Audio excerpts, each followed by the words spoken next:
Hey everyone, well I have the unique pleasure of being here with Travis Mendel, and he is a doctor, and you're going to be talking all about prostate cancer for today, so let's go ahead and get started.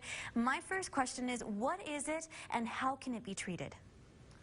So prostate cancer is a very common cancer in men.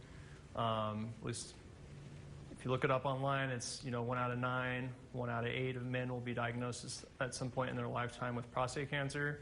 And there's, of course, many ways to treat this, especially nowadays. Depending on your risk or the type of prostate cancer you have, you can either just watch it, just like a chronic illness. You can have surgery, which is called a prostatectomy, where they remove the prostate. Or you can have radiation therapy, and that's what I do. I'm a radiation oncologist.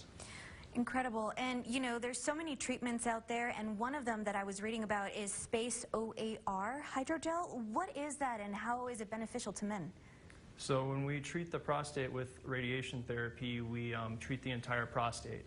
And there's a couple of structures around the prostate that we try to avoid or limit the dose to with radiation. One's the bladder, and the second one, which is the one that can usually have quite a bit of toxicity at times, is the rectum. And so what we do is we place what's called a device called a space OAR. It's a hydrogel material that we inject in between the rectum and the prostate.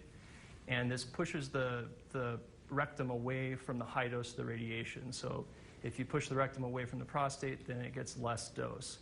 And therefore it gets less toxic effects from the radiation therapy. And real quickly, the last question I have is, how early should men try to get screened for this kind of cancer?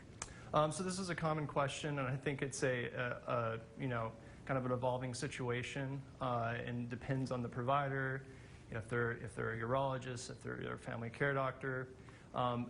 Generally it's around 50, but patients who have some family history, especially a strong family history or some other genetic disease that would predispose them to prostate cancer, would usually get screened before that. Thank you so much, Doctor. I really do appreciate you spending the time to be here with us.